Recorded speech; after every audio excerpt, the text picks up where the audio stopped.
Okay, so we're recording, and this next part of our lecture from September 14th, after the ethnocentrism, cultural relativism conversation, we are going to talk about socialization again, because remember we talked about how culture is different from place to place, culture is specific to a group, and we learn our group's behaviors through our socialization process, that lifelong process where we interact with people around us, we have life experiences with people around us, and we learn how to be, how to negotiate life, what our self-identity is based on those life experiences.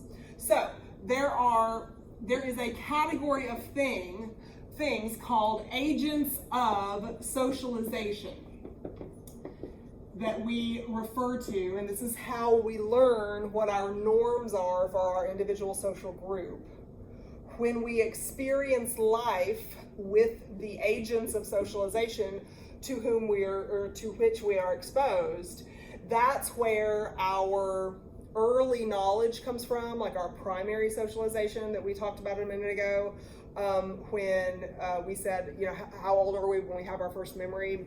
5 for sure, maybe a vague one from 3, maybe a vague memory from 4, but we've done a whole lot of learning. In the first 3-4 years, definitely 5 years of our lives. We learn through life experiences, and we have life experiences with the people and the things, the institutions that we call the agents of socialization. Okay, so agents of socializations would include the people that we are around and the social institutions that we experience. Okay, 2 key words in the definition of agents of socialization. The people that we are around guide our micro-scale life experiences, okay? Always making that connection between macro and micro. So in this definition of agents of socialization, there are people and things that we interact with. I can say people and things also, like, TV is a thing, even though we might be watching people on the TV, right? So we have micro-scale life experiences and social interaction that occurs during our socialization process, and that's where we learn our self-identity, it's where we learn our behavior, our beliefs, our attitudes that go along with the people and things we're exposed to. But also, the agents of socialization include something called social institutions. These exist on the macro scale. There is an entire lecture, an entire day of class that we're going to spend on social institutions when we get to chapter 4. These are macro scale parts of the social structure. For instance, the education system. You are part of I am part of the education system with you right now. The education system is a social institution that creates life experience for us, right? You're having life experience. It's a structured life experience. The norms in the USA require a certain level of academic knowledge for the population to work correctly. There's some stuff that you and I are supposed to be responsible for our own selves, and without educational knowledge, we're unable to be responsible adults and have, manage our own economies, manage our own jobs, manage our own lives in general, right? We have to have a certain basic knowledge. How many times did you hear people say, wash your hands? This is how you wash your hands at the beginning of the coronavirus crisis. You don't hear those instructions too much anymore, but there are some people on the micro scale who through life experience did not learn how to wash their hands properly. And now on the macro scale, public health, a social institution, we need everyone to participate in this kind of thing. So there are social institutions that we also experience. The education system is one of them. It's linked to the economy, it's linked to family structure, it's linked to a lot of other social institutions that we will look at in detail as soon as we get to chapter 4. Okay? So, agents of socialization, the people, the things, the social institutions that create life experiences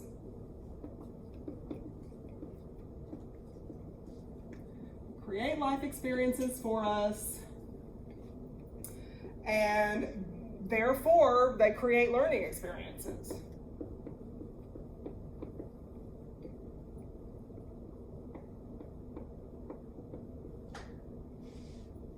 It teaches us how to get by in daily life. It gives us the skills we need to be successful individuals in our daily interactions.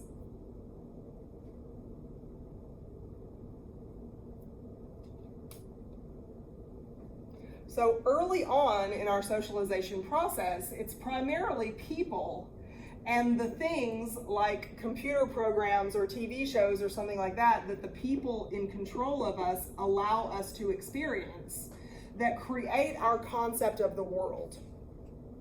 The world is really only about as big as the people in our micro environment allow us to think that it is.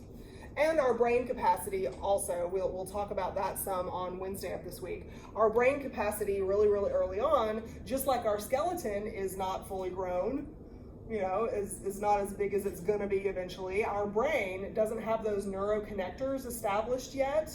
Any of y'all who have taken psychology will know about those neurotransmitters that connect the different lobes of the brain, or the hemisphere of the brain. But anyway, the people that we're around create our concept of reality, and it can be a very sheltering experience. So this is another reason why ethnocentrism is something really, really important to learn about in sociology class, because these people that we're around, maybe they don't follow the norms of the mega macro scale culture. Maybe they're of a particular tiny subculture that has a very different way compared to the rest of society in general. So you're going to learn how to behave from the agents of socialization, from the life experiences that you have. And you don't have like an alarm that's gonna go off in you, since you don't have a SIM card, you don't have any pre-programmed apps in your brain that are going to tell you what dominant society's norms are compared to the people in your immediate social group. So, true story for a second about a little girl who I know in my personal life. She was born to a couple of folks who owned their own business. They owned an auto repair shop, and the mother did the scheduling and did the purchasing and did all the books and that kind of stuff and the front side of it, and the father did the auto repair and had some workers that worked with him. And so when they had the baby, they took her to work with, they owned the shop, and so they were fortunate enough to be able to take the baby to work with them every day instead of doing childcare. I think that's fortunate anyways. But here's the but. Here's what I want to ask you. And you'll maybe remember when we first talked about socialization, we mentioned it's not correct to say that in your socialization process you learn your culture, because culture is a bigger thing. You're learning from the people on the micro scale that you are around every day. Those people behave in ways that are guided by these macro scale social institutions for the most part, but you learn from the people you're around every day. So this little girl, remember, you start learning before you're aware and before you have a memory that you're learning. She grew up around folks who, in their little setting, in their auto repair shop, they cussed all the time as part, not for offensive reasons. I've never heard anybody angry in there. I've never heard anybody shout a cuss word with meanness in their voice. They will just use cuss words regularly. Like the F word, they'll say it's an effing beautiful day outside, right? That's not saying it in anger, they're just saying it. So what did this little girl learn? She learned, according to you and me, and maybe we're going to be ethnocentric about it, according to you and me, maybe we're mad at those parents for teaching her wrong, but she learned words that maybe are okay for a 25-year-old to say, but not a 5-year-old. And when she was potty training, it wasn't just cuss words, because I don't know, is the word piss isn't a cuss word, is it? It's not a cuss word. It's just like an impolite word, kind of. When she was potty training, they would say things to her like, do you need to go take a piss? Because that's just the phraseology that they would use. And the word ass is not a cuss word, is it? It's just an impolite word. In my opinion, here's my opinion, it's an impolite word. They would also say, again during potty training, let me know if I need to wipe your ass. And so she learned those words too. Those aren't cuss words. But when you go to kindergarten and you start to learn how to negotiate the classroom, if you need to go to the bathroom, what is a kindergartner told to do? What did y'all have to do? You had to raise your hand and you had to ask the teacher, can I go to the bathroom? Well, she didn't ask that. She said, I need to go, or can I go take a piss? At 5. So she learned here's an example of socialization process where she learned from the people she's around every day. Did she get a sanction from them to indicate that that was not the way a 5-year-old was expected to speak in our society? No. So the agents of socialization can teach us our ways. They do teach us our ways. Often our ways are guided by the macro scale life experience, by the macro scale social institutions that guide and shape our life experiences. Those social institutions help create that pattern of thinking, feeling, and acting that we talked about regarding social facts. These create that pattern, and therefore they guide some of our learning opportunities, they guide some of our life experiences. But that little girl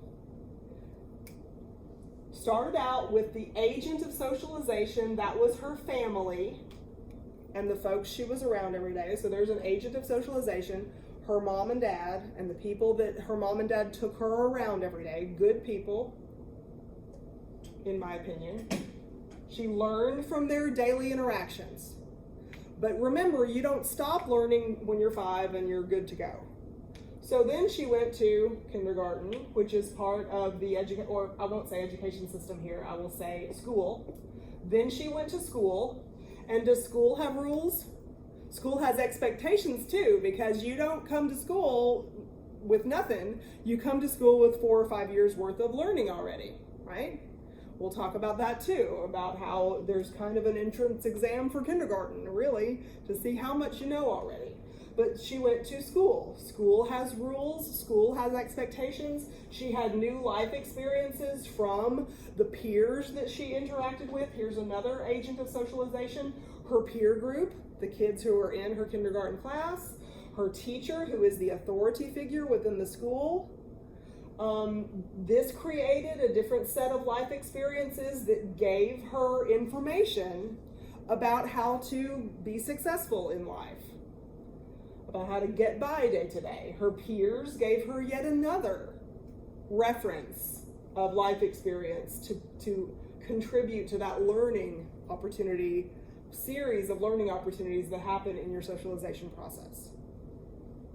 Okay, so family, school, peers, church is, for some people, is an agent of socialization, people who attend a church.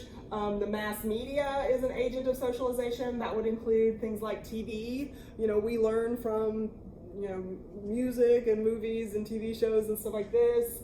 Let me see, our friends, our peer groups, I'm leaving off a major one that I'll think about, I'm sure, as soon as you ask me your question. You had your hand up, right? No. Oh, I'm sorry, you were stretching. Okay. See, in my life experience, that means question, but I was wrong, right? I do have a question. Yes, go ahead. So, for reaction paper, I kind of watched this paper. I didn't do it yet. I said, watch this video. And you said mass media. And it's about all the social media and what we're learning now. And it's kind of putting us into different groups of our Yes. So if you watch like a documentary kind of, or like a news story about how social media is changing our culture or changing the different categories that we fit into, I think that that's a great thing that you could use. You would have to like zoom out a little bit in your reaction paper and talk about, like, teach yourself, review this entire concept, and then like as an example, how social media is changing culture over time, right? And that's another thing that you could link from earlier today in a different video or in a different lesson, that culture changes over time, right? And so the social media that y'all know about, because I'm assuming that all of y'all are the same general age, maybe there's big differences in your age, but to me, you're all like 20, you know, which is a very different generation than I belong to. And so I have a different idea of social media that y'all do, right? All of you are probably on Instagram and TikTok, whereas me, if I get on Facebook once a month, Facebook is the thing, right? So anyway, and y'all have things like Mixer and Discord and all these things that y'all told me about at the beginning of the semester when I asked you for some social media info. So anyway, you can use that, and I'm glad that you mentioned, I saw this video the other day and you just made me think of it when we're talking about this sociology stuff. That's exactly how a reaction paper should work. It should be this, you made me think of this in class. I was reading this section of chapter 2, it made me think of this thing that I randomly saw. And now that can be your outside source.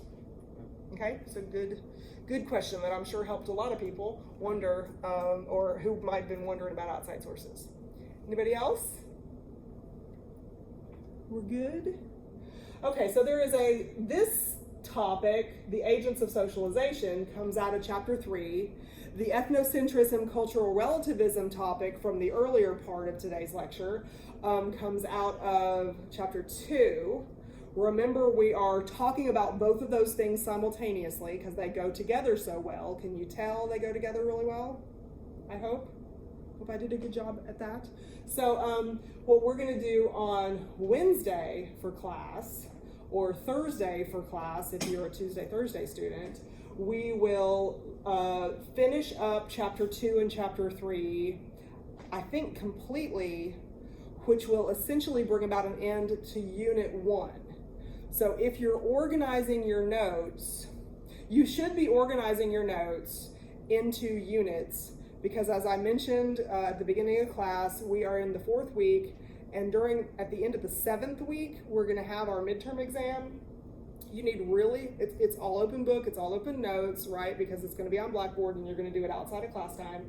So the more organized your notes are, and the more review you do of your notes when you're doing your reaction paper. Like, that's why I told you to talk about this video that you mentioned if you want to, when I mentioned this one thing, but you won't be doing yourself any favors if you just say something like, the other day in class we talked about mass media and that made me think of this.